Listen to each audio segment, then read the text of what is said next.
Assalamualaikum warahmatullahi wabarakatuh. Di sini kami dari kelompok 5 yang beranggotakan Risma Turjanah 2002 111 00094 dan Sela Dwi Arini 2002 111 00128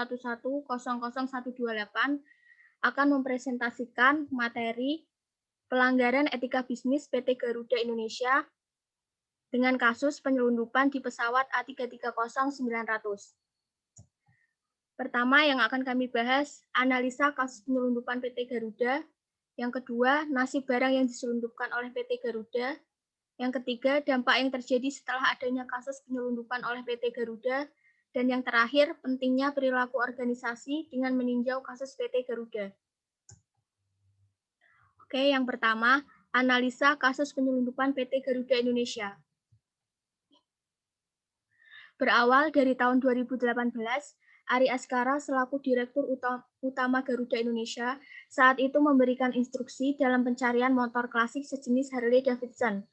Pada April 2019, diputuskan untuk membeli motor Harley berjenis Shovelhead yang transaksinya dilakukan pada rekening pribadi Ari Askara. Pada tanggal 16-17 November 2019, Garuda Indonesia kedatangan pesawat Airbus dengan nomor A330-900 yang dipesannya dari Perancis yang berisi 22 penumpang. Setibanya di Bandara Soekarno-Hatta, pesawat ini langsung dibawa ke kawasan GMF dan teridentifikasi tanpa kargo. Tetapi saat tim Bea Cukai memeriksa ulang pesawat tersebut, ditemukanlah 18 kardus yang mencurigakan pada lambung pesawat. Pada 18 kardus tersebut, 15 kardus berisi underdeal dari motor mewah Harley bekas dan 3 kardus berisi 2 unit sepeda Brompton beserta aksesorisnya. Pada tanggal 2 Desember 2019, kasus ini mulai terendus oleh awak media, namun belum ada tanggapan dari perusahaan. Akhirnya, pada tanggal 3 Desember 2019, manajemen Garuda membuka suara dan mengatakan bahwa kedatangan pesawat baru ini telah dilaporkan ke otoritas dan bea cukai. Tanggal 14 Desember ditemukanlah sebuah unggahan manifest pesawat Garuda tersebut yang menyatakan bahwa penumpang dalam pesawat tersebut tercatat sebagai kru sehingga tidak menggunakan tiket dan tidak membayar pajak. Akhirnya, setelah kasus ini benar-benar terkuak, Sri Mulyani mengatakan bahwa harga motor tersebut Rp 800 juta rupiah dan harga sepeda 50-60 juta rupiah, sehingga kerugian negara diperkirakan mencapai 1,5 miliar rupiah. Oleh karena itu, dengan terkuaknya kasus penyelundupan ini, maka Direktur Utama Garuda Indonesia yang pada saat itu menjabat dan sebagai tersangka dari kasus ini dipecat atau diberhentikan secara langsung oleh Erick Thohir selaku Menteri BUMN. Kemudian, setelah terkuak kasus penyelundupan, fakta baru mulai terkuak. Belakangan bahwa serikat awak pesawat yang tergabung dalam IKAGI atau Ikatan Awak Kabin Garuda Indonesia turut memberikan keterangan terkait gaya kepemimpinan yang diterapkan oleh Dirut sewaktu menjabat. Dari kesaksian sejumlah pihak tersebut dapat disimpulkan bahwa gaya kepemimpinan seorang Dirut Garuda Indonesia sangat tidak sesuai dengan kode etik dan terkesan tidak sesuai dengan tataran seorang pemimpin. Selanjutnya, dampak setelah terjadinya kasus penyelundupan PT Garuda. Kasus penyelundupan yang berbuntut pencopotan Direktur PT Garuda Indonesia oleh Menteri BUMN Erick Thohir kepada Ari Askara karena diduga melakukan penyelundupan moge Harley Davidson dan sepeda Brompton. Tindakan Ari Askara tentunya membuat negara mengalami kerugian. Tak hanya itu, saham Garuda juga mengalami kemerosotan.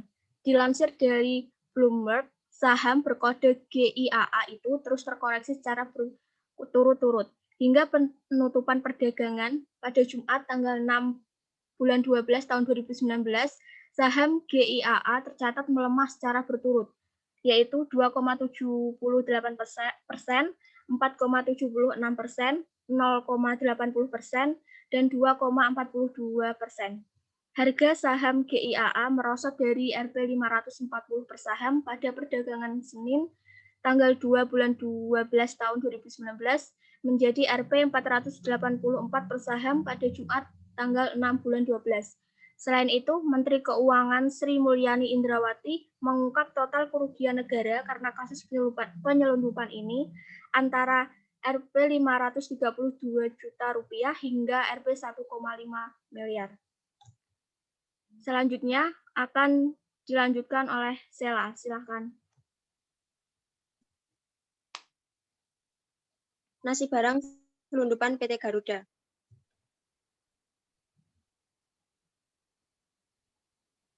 Direktorat Jenderal Bea Cukai menyiapkan 3 opsi untuk diselundupkan menggunakan pesawat Garuda Indonesia. Direktur Jenderal Bea Cukai Heru Pambudi mengatakan, dalam kasus ini sepeda motor super mahal ini bisa dimusnahkan, dihibahkan, atau dilelang. Nasib kedua barang sitaan ini akan dipastikan setelah investigasi selesai. Harley selundupan dengan nilai pasaran sekitar 200 juta rupiah hingga 800 juta rupiah itu kini berstatus barang yang dirampas oleh Ditjen Bea dan Cukai atau DJBC sampai proses pemeriksaan kasus tersebut tuntas. Harley bekas tersebut masih akan ditahan. Dia melanjutkan, sepeda motor tersebut tidak bisa dikembalikan ke negara asal. Motor Harley itu juga tidak bisa ditebus sebagai barang impor. Pasalnya, sepeda motor Harley yang diselundupkan itu merupakan barang bekas. Setelah beberapa bulan kasus itu berjalan, nasib motor gede atau moge dan 2 sepeda Brompton yang diselundupkan melalui pesawat baru Garuda Indonesia sampai saat ini masih belum jelas penindakannya. Setelah pada akhir tahun lalu disita oleh negara, kedua barang milik ex-bos Garuda Indonesia ini belum juga diputuskan apakah akan dilelang atau tidak. Kasus tersebut sampai saat ini masih dalam proses penyidikan. Adapun penyidikan yang dilakukan Ditjen Bea dan Cukai mengancam para pelaku penyelundupan dihukum pidana. Pada proses ini, saksi-saksi dipanggil untuk dimintai keterangan.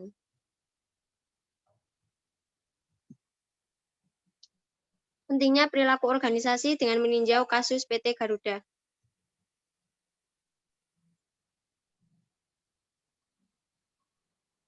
Studi perilaku organisasi berfokus pada perilaku manusia dalam organisasi ataupun perilaku organisasi secara keseluruhan.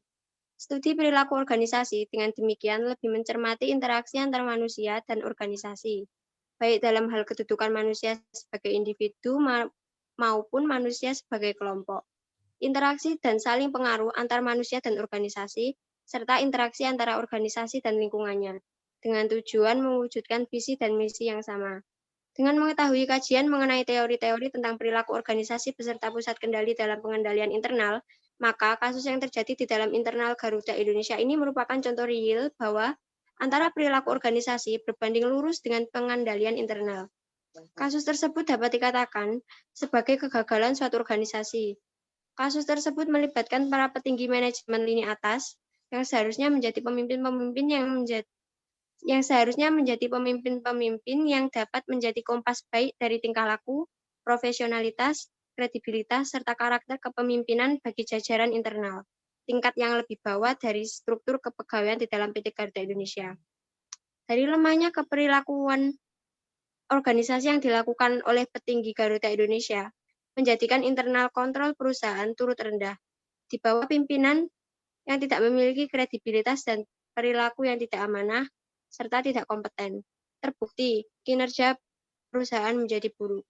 Untuk itu, penting bahwasanya penerapan perilaku organisasi di dalam berorganisasi merupakan pusat untuk kendali dari pengendalian internal, untuk dapat menjalankan segala fungsi di dalam organisasi sesuai kaidah yang berlaku, serta sesuai dengan aturan yang memang seharusnya dijelaskan oleh seluruh anggota, tanpa terkecuali. Evaluasi yang sebenarnya diperlukan adalah evaluasi masing-masing individu terhadap pribadinya sendiri-sendiri. Oke, sekian presentasi dari kelompok kami dengan materi pelanggaran etika bisnis PT Garuda Indonesia. Jika ada kesalahan, kami mohon maaf. Wassalamualaikum warahmatullahi wabarakatuh.